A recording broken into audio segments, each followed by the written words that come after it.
有些遊戲你玩的時候不覺得，但是在你人生最難熬的那段時間，它會悄悄的把你拖住。今天我們推薦的這些遊戲啊，就是那些曾經救過我的那一類。如果你最近也正在被這些不好的情緒所反覆折磨，那麼建議直接點讚收藏這份遊戲清單，也許他們能夠陪你撐過一段時間。在今天推薦的10款作品裡，有適合享受獨處的，也有能給你帶來情感連接的賽博陪伴型作品。希望今天這個榜單能夠幫到你。如果你的朋友也正在經歷挫折，你也許可以將這個視頻發給他，說不定能夠幫他度過這段艱難的日子。大家好，我是於翔在哪 ETGO， 歡迎各位訂閱我的頻道，我會時常為各位推薦好玩的遊戲和遊戲圈的樂子新聞。第一款開胃菜是漫漫長夜。很多人就可能會說，我去，這遊戲哪裡治癒了？這確實有點反直覺啊！在這片荒涼、美麗又危險並存的加拿大北部荒野中，遊戲會用一切方式讓你感受到這個足以致命的低溫。不過，當你翻過呼嘯着冷風的山谷，跨越過冰封的湖面，好不容易找到一處藏身之所的時候，當你聽着屋外呼嘯的冷風，安坐在荒廢小屋裡噼啪作響的篝火旁，這個時候就會有一種前所未有的治癒感迅速將你包圍。這是一種由安全感帶来的多巴胺釋放，仿佛這團火呀，真的能夠讓你溫暖起來。這款遊戲在2017年推出，但它的氛圍感營造直到今天依然是頂尖的存在。作為一款生存遊戲，它觸及了人類對安全感以及成就感最原始的渴望，並且遊戲本身也為你所付出的所有努力都提供了極為公平的回報。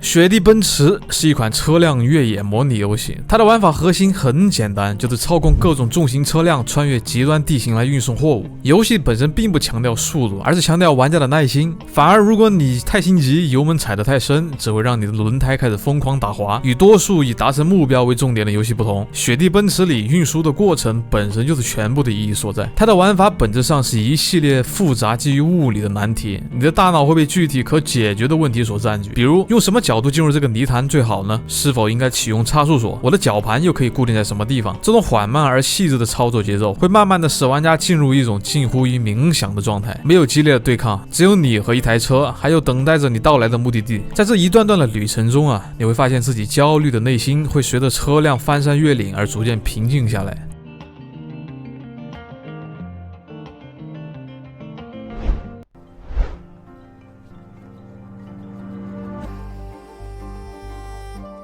如果你覺得卡車的轰鸣依舊喧鬧，那麼遠方系列你可一定要試一下，這是我最喜歡的獨立遊戲系列之一。它目前包含了孤帆和驚濤2部作品，在末世背景下，它的敘事完全通過環境來講述，沒有任何的文字和對話。在遊玩的過程中，你的內心實際上同樣會感到孤獨和平靜。雖然乍一看你可能會覺得，怎麼有點無聊，但實際上啊，這是一種非常能夠讓人享受的孤獨感。玩家需要做的事情也很簡單，那就是駕駛這艘奇特的蒸汽船，為它添加燃料，對它進行維修。你的載具會更加像一個角色，一個朋友。在這個荒涼而寂靜的世界裡啊，只有這艘船會讓你感到安心，而它引擎的轟鳴也會一直陪伴着你。當然，你們也將會共同面臨一個又一個的困難，但它總體的遊玩體驗可以說是相當平靜，非常適合最近感到焦慮、整個人焦躁不安的那些玩家。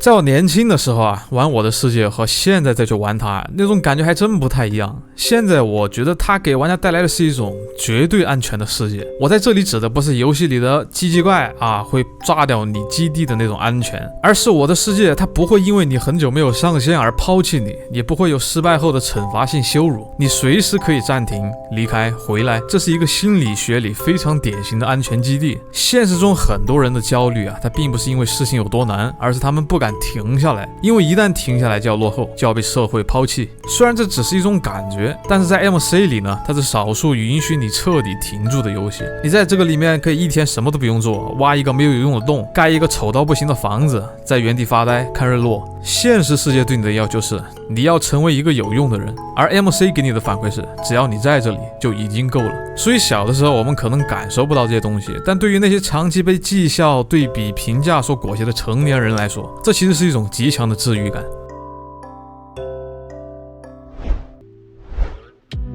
接下來這一定是我遇見過最美好的遊戲了， Candle Words 2。我建議每個在生活中遭遇了苦難或者感到孤獨的人都去整一個，就像它的名字一樣，善良的話語。它的開發組始終以一條非常明確的社區規定作為遊戲的核心準則，那就是善待他人。這句看似簡單，但是在大多數的在線社區中實現起來都極其困難的準則，在這裡都被他的玩家們小心翼翼地履行着。嚴格來說，它甚至都不能算是一個遊戲，因為它的核心玩法極其簡單，其實就是曾經的漂流瓶，將你的煩惱、你的痛苦寫在信中，讓它順着網線寄出。而當其他的玩家看見之後呢，则會用他們想對你說的話寫成回信送給你，並且這些所有的對話都是一次性的，只能单次的来回，完全匿名。当然，你也可以聆听別人的傾訴，並給予鼓勵。讀到世界另一端的陌生人與你有着相同的恐懼或者煩惱，這本身其實就是一件極大的慰藉。而當你在為他人寫下善意的回復，這個行為本身，它也會具有抒發情緒的作用。它可以將焦點從自身的問題轉移到幫助他人身上來。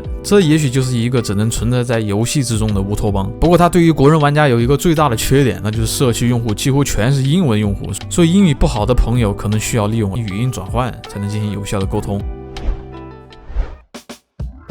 接下來你可能會感到奇怪，為什麼這個遊戲會出現在推薦列表上？它就是漫威銀河護衛隊。實不相瞞啊，這是一部非常治癒的作品，它的陪伴感極其強烈。當你通關了遊戲，就像和幾個老朋友走過了一段精彩的旅程一樣。它的全篇都充斥着質量巨高並且密度極高的文本對話，這是一個獨立於電影的原創故事，而玩家將會扮演星爵，帶領一支新成立但是功能失調的怪咖團隊，在宇宙中展開一場狂野的冒險。虽然這是一部動作遊戲，但它的敘事部分才是核心。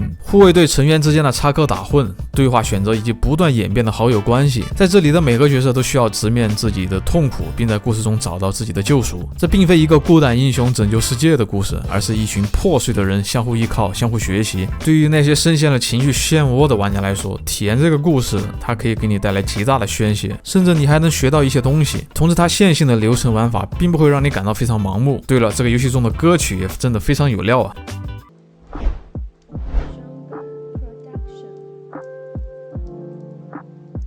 在這裡我所說的是死亡擱淺的1代。在做這期視頻之前呢，我已經至少聽見3-4個朋友說它的療效顯著。死亡擱淺的療癒是那種在這裡沒有爽快的戰鬥，很多時候你只是把東西送到，但遊戲始終在告訴你一件事啊，你還在前進，而這本身就極具價值。對於那些在現實中被重創的人來說，這是一種非常溫柔的治癒方式，並且遊戲的主題是鏈接。這個世界大部分都空曠而寂靜，但是你又會不斷的看見別人修的橋、留下了梯子和點過的讚，你不需要認識他們，但卻能知道有人來過這裡，有人和你一樣理解這條路的艱辛。我認為這是一種獨屬於成年人的陪伴感，再加上絕美和孤寂的地貌，送貨的本身也是一段非常適合城市的禪意旅程。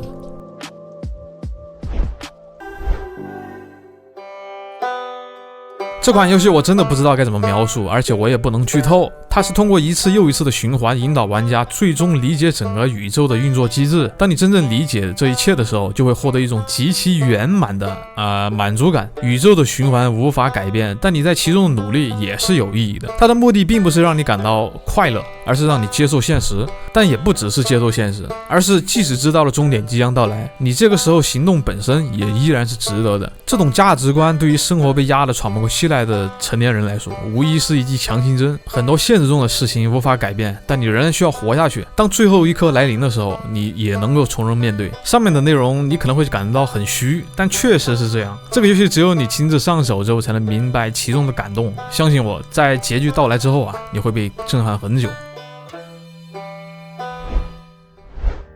現在我們來聊聊看火人。這個遊戲沉浸在外網上啊，甚至引發了很長一段時間的火災觀測員的職業熱潮。畢竟住在山上的森林小屋中，和美景與孤獨交朋友，這看上去確實是一個好去處。而主角為了逃避現實的痛苦，在肖松尼森林公園接受了這麼一份火警瞭望員的工作。你將生活在森林的火災觀測站中，唯一的通訊工具只有一個對講機。在這個美麗又孤獨的地方，你卻在對講機中認識了另外一個觀測站的看火人。你們會在遊戲中徹夜長談，變成了無話不說的好友。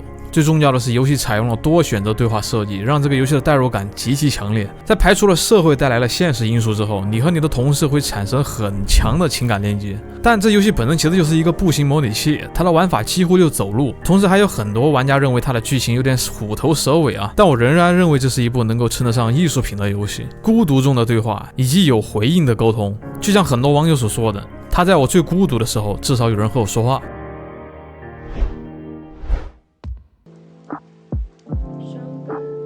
大多數 CRPG 的默認前提是你會成長，你會變強，你會翻盤成為英雄。但在極樂迪斯科中，他直接否認了這個前提。你從一開始就是一個喝得爛醉，甚至忘記了自己是誰的警探。在破敗的瑞瓦肖，你可以搞砸對話，可以一事無成。我在玩這個遊戲的時候啊，內心從最開始只是一團模糊的情緒，到後來這些情緒被清晰地拆分成自責、虛無、逃避，還有自我開脫。這些聲音會吵架，會拉扯你。然而遊戲仍然告訴你，沒有哪一個是對的。雖然你的屬性是在成長，但遊戲本身它仍然讓你接受失敗。你沒有瘋，只是有太多的聲音同時在你腦子裡說話了，並且就在這麼一個犬懦、破敗、諷刺的世界裡，就連空氣都是喪的。即便如此啊，你仍然可以選擇善良或者選擇體面。遊戲始終也不會嘲笑你，它不會讓你振作一點，而是跟你說，你這樣的痛苦，你這樣的悲觀，還有你的喪，完全是正常的。接納世界，接納自己，就這樣活下去。但其實這些東西都不重要啊，重要的是在生活中總是會有那麼一些東西需要你去堅持和相信，就像 Disco 或者那只竹節蟲一樣，即使你是一個 loser 的前提下。